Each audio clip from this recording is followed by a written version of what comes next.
Hello tout le monde. Aujourd'hui, je vais visiter donc les villages flottants de Tonlé Sap, le lac de Tonlé Sap. D'abord, on passe par un marché et en fait, il est en train de nous expliquer que le marché il ouvre très tôt, donc à 5h du matin par exemple. En fait, après, les gens vont au travail et donc forcément ne vont pas marcher.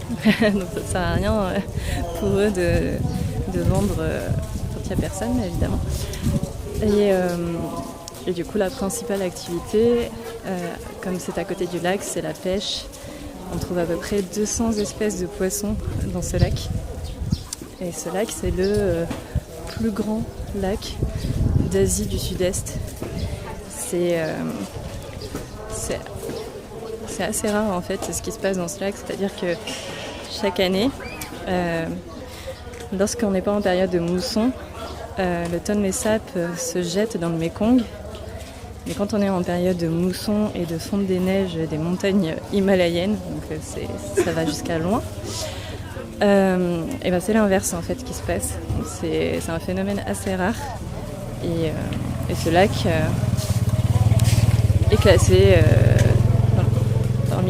dans le patrimoine mondial de l'UNESCO, donc je pense que c'est vraiment quelque chose qui va être sympa à voir. C'est assez surprenant, c'est très naturel ici. On a une piste en terre, enfin la route est en terre. Ça change vraiment des villes quoi. Bon, bah, c'est parti, on doit partir prendre le premier bateau. Je sais pas si vous pouvez voir les marches. Voilà. Donc on doit prendre le premier bateau et peut-être qu'après normalement on peut prendre un bateau plus petit pour pouvoir aller davantage dans les mangroves. Enfin, j'espère. On verra bien. C'est pas toujours très clair. Et donc voici notre premier bateau. Et c'est parti. Ça fait pas mal de bruit quand même ce truc. J'ai hâte qu'on soit sur le petit bateau qui à mon avis sera beaucoup moins bruyant. Actuellement on est en période sèche, donc le fleuve est très bas. Normalement il peut être rempli 6 fois plus en période de mousson. Donc c'est pour ça que là c'est assez boueux. En période de mousson apparemment c'est beaucoup plus limpide, enfin ça fait moins cet effet boue, c'est plus effet lac, effet rivière. Mais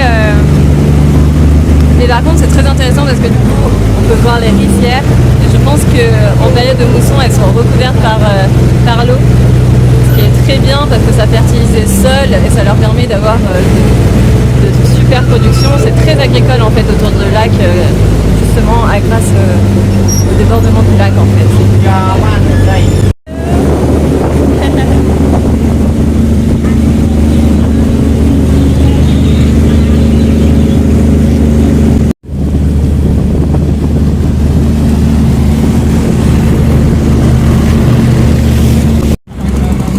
Alors pour l'instant on voit les maisons sur pilotis. J'espère qu'on va bientôt voir les villages flottants. Regardez ça. Waouh. C'est fou quand même. Il faut savoir que le lac il se remplit 6 fois durant la période des pluies, donc l'eau elle monte très haut. Regardez les enfants. C'est mignon. Du coup l'activité principale du lac c'est la pêche. C'est pour ça que là on peut voir plein de structures pour pêcher. Hop, il fait tomber les poissons.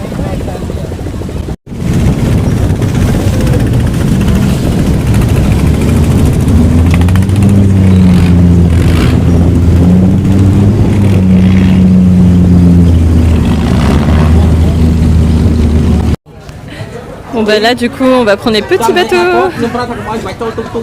C'est trop bien.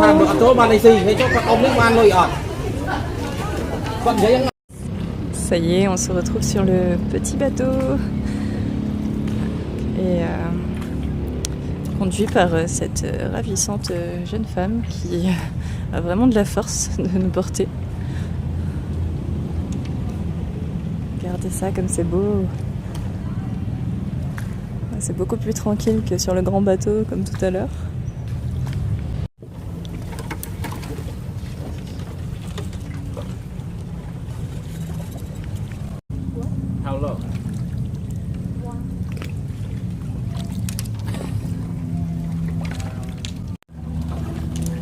C'est super agréable, on est en pleine nature.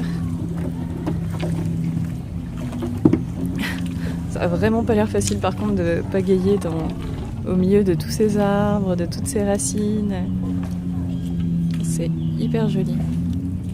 En plus on a une super lumière. Waouh. Du coup là on arrive à un marché flottant. On va des deux côtés.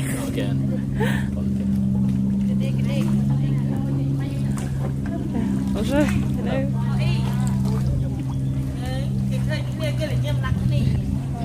Hello. Hello. Oh, you're so cute.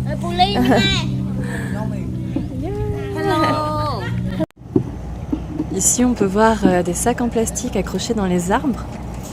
Et ils sont vraiment, bon, à part lui où c'est un peu carnage, mais jusqu'ici, ils sont vraiment accrochés intentionnellement, ça se voit.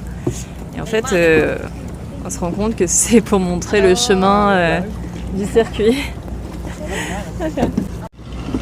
Oui, donc je parlais de sacs en plastique ou des tissus, selon. Mais là, par exemple, c'est sacs en plastique et c'est bon, bah voilà, c'est un peu dommage parce que ça gâche un peu la belle nature, mais bon, c'est pas juste des déchets, quoi. C'est vraiment pour montrer le chemin, pour montrer la route. Là, vous pouvez voir, il y a des tout petits mollusques là sur les branches. Je sais pas si vous arrivez à voir. C'est vraiment, on est en pleine mangrove. C'est vraiment stylé. Ça y est, retour au bateau. Au gros bateau. Oh là là, regardez, il y a des crocodiles en cage. Je sais pas à quoi ils vont être destinés, les pauvres. Je savais pas du tout qu'il y avait des crocodiles dans ce fleuve en fait. Et ils viennent de m'expliquer que apparemment c'est pas des crocodiles du lac, c'est une ferme à crocodiles en fait. Voilà, sympa la vie crocodile. Hein. Du coup là on fait une petite pause dans le bruit des bateaux et la musique. Avant de prendre le gros bateau pour aller faire le coucher du soleil au milieu du lac. Là on est dans les profondeurs, on voit qu'on commence à être dans des zones profondes. Et on va peut-être voir du coup des vrais villages flottants, mais je suis pas sûre parce que ça a l'air plutôt très naturel. On verra bien. Surprise! Vous pouvez voir un petit peu la nature là d'ici.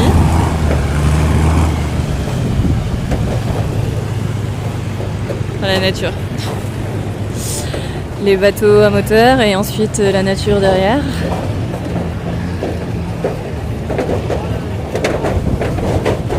Oups là.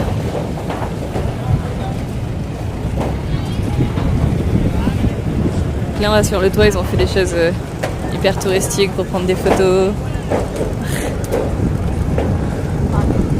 Bienvenue en Asie. Et là-bas, un autre spot à photo.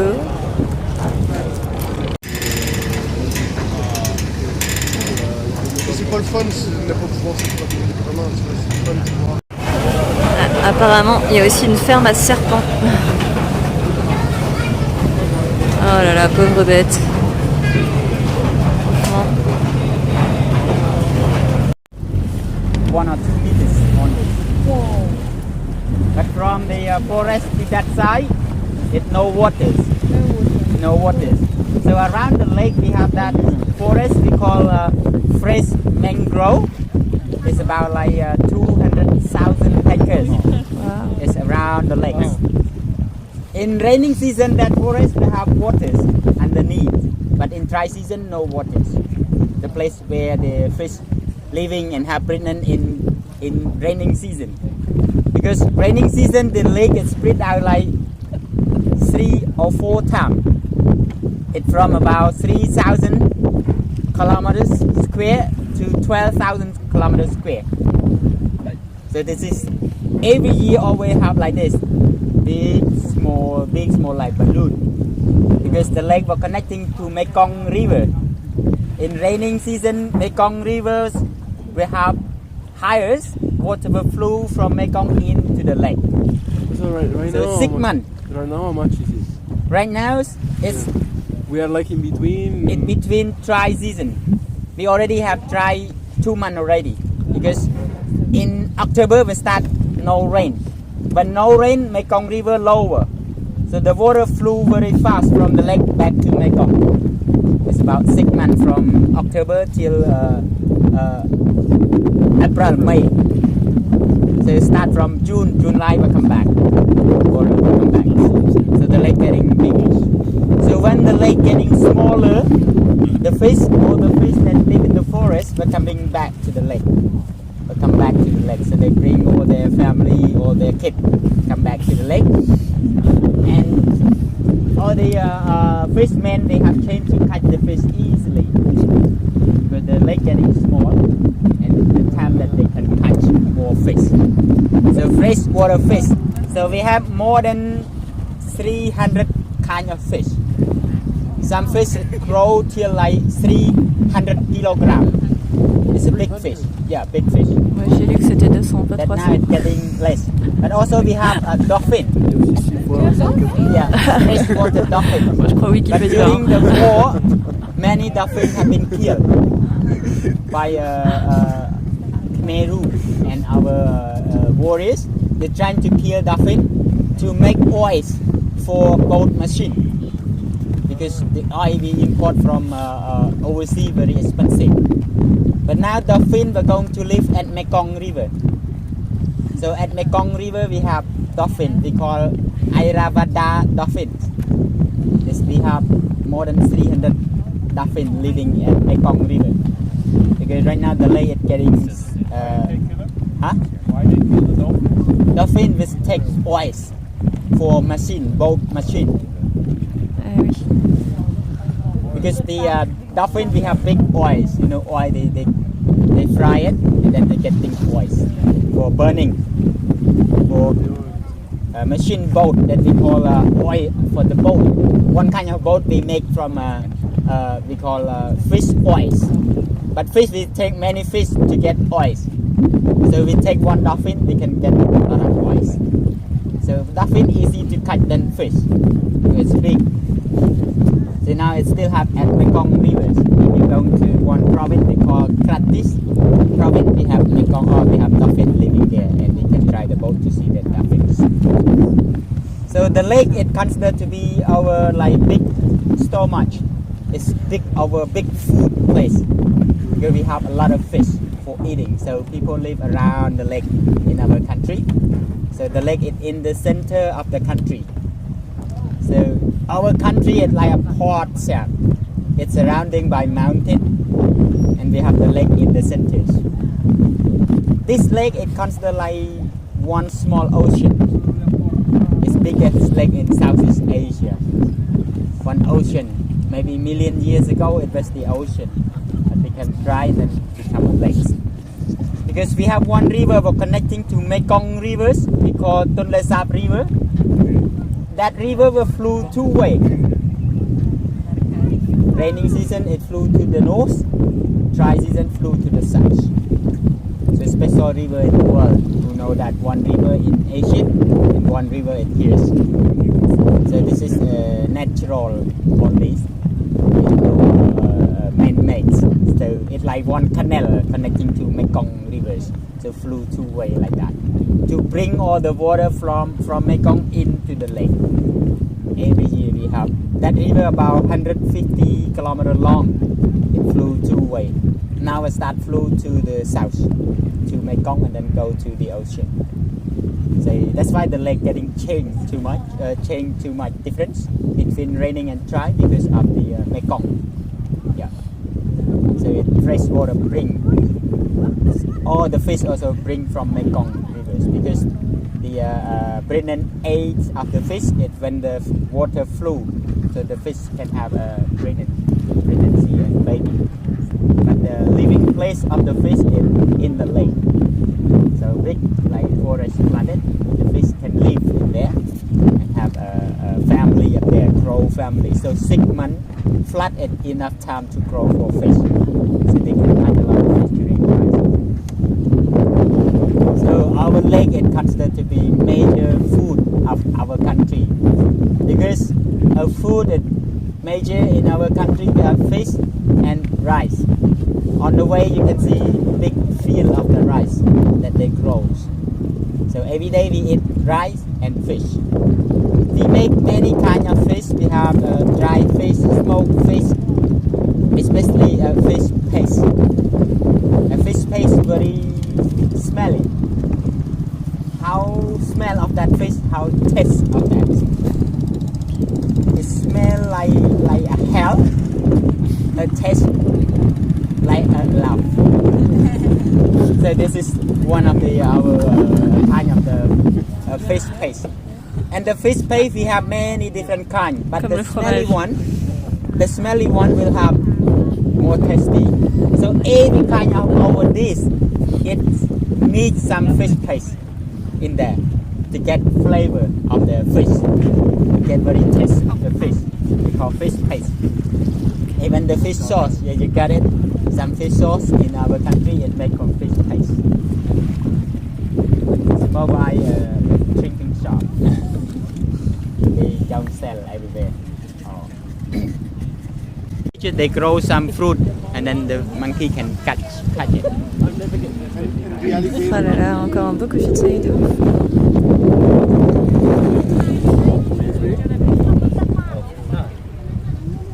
Immense. Et ça y est, c'est le coucher du soleil. Ils sont vraiment dingues à chaque fois. Toujours ces lignes de nuages au milieu. C'est hyper beau.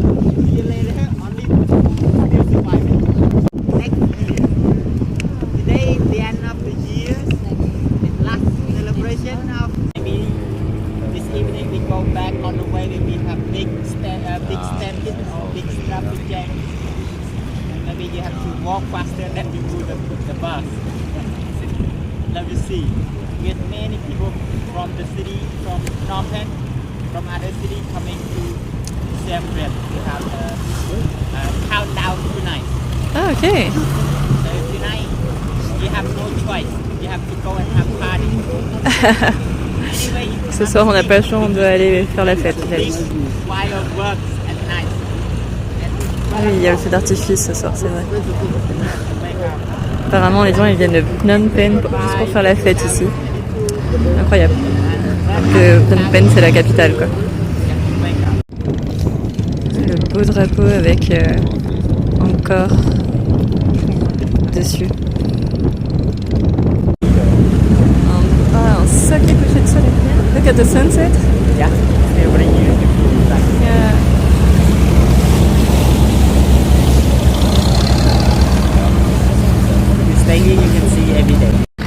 C'est juste magnifique, on a le soleil qui se reflète dans l'eau. Vous pouvez plus le voir, voilà.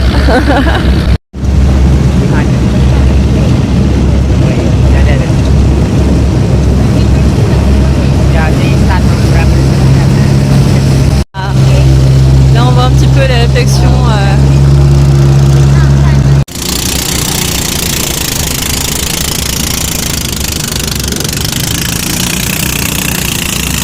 Faire pas les photos c'est mieux, on n'entend pas tout ce brouhaha.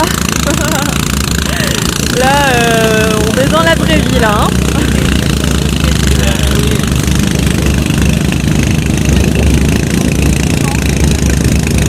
Waouh. Il est incroyable ce coucher de soleil. Impressionnant.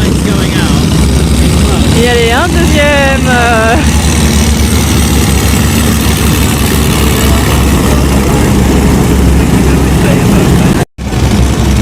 Mais c'est magnifique les réflexions qu'on a dans l'eau. Ah, c'est trop beau.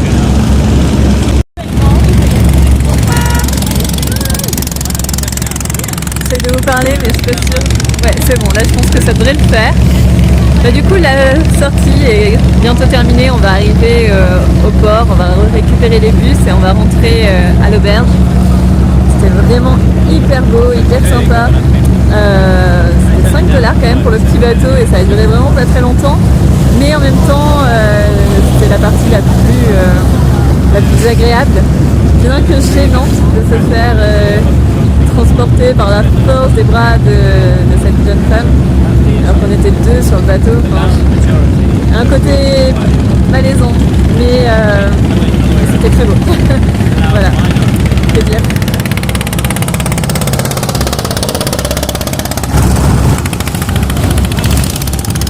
Voilà.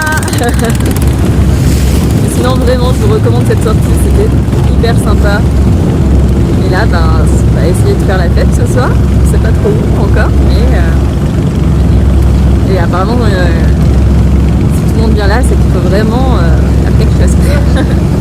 Je vous souhaite une très belle année et je vous dis à très vite pour une nouvelle visite.